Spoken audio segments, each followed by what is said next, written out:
So this might be something interesting to know about. So this is Shiva, a statue of Shiva meditating in the lotus position. Shiva is one of the many gods that goes on to become half female and male. Yes, but I would have to do that in another video. Um, but for purposes of this video, um, there's a couple of things that maybe stand out biblically to you if you're a Bible believing person. One of those things would be, yeah, right there. Yep, is that it's a mini Mukalinda. That's what it is. Mukalinda is the serpent that surrounds Buddha when he's getting enlightened in the rain to cover him. Yes, that looks like a mini Mukalinda. And then, yeah, oh, that no big deal. Pitchfork, nothing to see here. And then, some extra arms, like, is the science involved? Is this gain of function stuff going on here? Just saying. I'm being sarcastic, obviously, but then there's something else important to note is that do you see the people? See the people. Yeah, see how little they are? Do you see how little they are compared to that? Yeah, humongous, right? You'd think there'd just be one. No, there's many, but there's many like this of these statues in Hinduism, Buddhism, Jainism, whatever it is, all of them. Yeah, and they all, tie back to that serpent worshiping stuff, or the roots go there. So, this is the kind of stuff that the Bible was like, God was really trying to, I understand why he was really warning the Israelites in the desert. Like I think that's much of the reason they spent 40 years in the desert. It's like, you're not getting it. You're just not getting it. Stop building idols. Stop it. But these were people that's why there was people that God was just like, oh, I'm going to keep this group of kids away from those kids because they decided to head on over to juvenile hall. Yeah, pretty much. So, there's just some really obvious things here. The humongous idol stuff, the serpent, the pitchfork. I mean, it's just,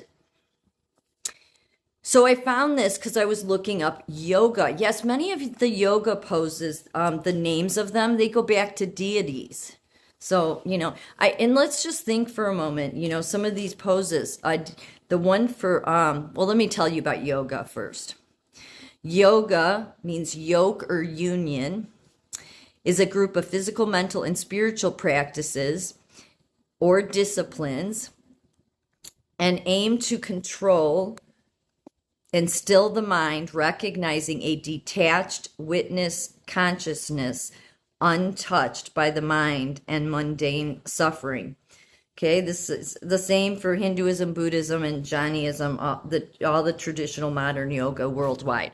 So here's the problem with this, okay, well, there's many, but here's just one. The detached witness consciousness. So this is nonsense. It goes to your chakras, that your energy centers, your dimensions, your chakras, all this stuff, it goes back to all of the same thing. So when you see the 7 mountains, the 7 chakras, the 7 energy centers, I've said it so many times, it all still goes back to this. And this all goes back to roots of serpent worshiping. The serpent should be just a biblical red flag. I don't know, it is to me anyway. So, and I'm not trying to bash this religion, I'm not, or whatever spiritual practice it is. I just think that it's important that if you're a Bible believing person, that we recognize these things, because I think that God wanted us to, given that it's in the Bible so clearly over and over again about a lot of this stuff. So that's what I'm trying to do, is point it out. So one of the other things I've mentioned that I notice about whether it's about these Buddhism, Hinduism, all of them, is that yes, they do detach. They detach so much from their mind. I see them as not very empathetic people, yet they tell you. I don't think the Dalai Lama has a bit of empathy. I don't. And it's because that serpent tricks everybody, right? That serpent has got look at, he's got all those extra arms. His arms and tentacles are in everything. Yeah, he roams the terrain. He gets into everything. Even got into the Christian the Christian faith started turning the Bible and what it means, you know? Yeah, it did. And that's why you have all these denominations. When Jesus, if he was here, I said it, he'd be like, no, you all got it wrong. Yep, he would. You Lutherans got it wrong. You evangelicals got it wrong. You all got it wrong because you went to seminary school and got trained by that serpent that it was controlling most of the seminary schools. If you had to go learn about the Bible, then that should have been a clue right there. You know, you're not getting it. So the yoga, many of their poses, they go back to a deity, okay? But think about it. They have a pose called child pose, right? Well, that doesn't go back to a deity, but it does mean something. Because they all do. They're not just stretching. Oh, and these religions, like Hinduism, Buddhism, all they like Buddhism doesn't believe in God, but they believe like in some sort of universal like oneness kind of thing. So, and much of their beliefs stem from that if you do good deeds, you'll become good. Totally in opposition to what God said. Yeah. God said no one's good, none are good. You only become doing good deeds once God replaces the heart, because otherwise you're walking around in a heart of stone. That's why the deeds, when you're in the heart of stone, don't matter to God, because God knows you're doing it either to get in good with him or to do it to make yourself look good. It's the deeds after the heart is replaced. It's talked about in Ezekiel. So they look at it as you do evil, you become evil, which that's kind of true. But the good and you become good, that's totally different.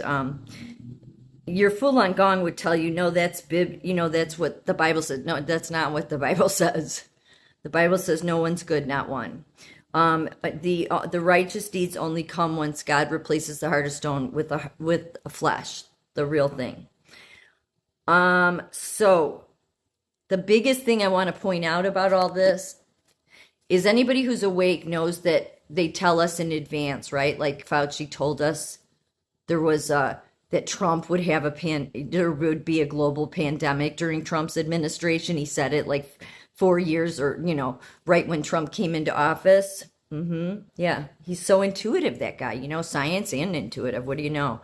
Yeah, no, I don't think he's intuitive at all. But most people know about that. So if you're awake, you know too how they have to tell you in advance, and you know why they have to do that, right? Because of karma. And what does karma go back to? Well, karma goes back to that. Goes back to your Buddhism, Hinduism, Jainism, it goes back to all of that. They believe in karma. Karma is not mentioned in the Bible. You reap what you sow is, but not karma.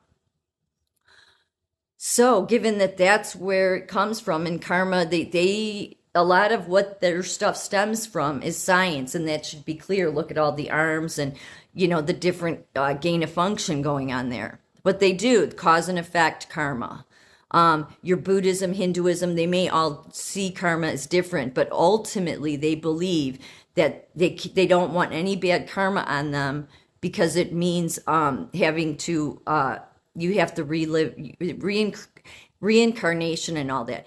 God doesn't believe in reincarnation. No. Well, doesn't believe. God is God. But my point is that Jesus didn't reincarnate. Jesus rose from the dead. Yeah, they believe you come into another body and you have to, you have to do your karmic penance kind of thing. So given that it's because they tell us in advance, it's to relieve them of the karma. Otherwise, they'll have bad karma on them. That's why they do it. So where did that come from? It came from here.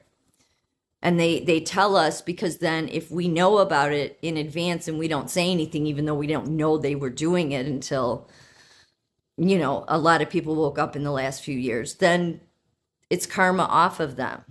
It's really not, but that's what they believe. So these are important details for every Christian to be aware of.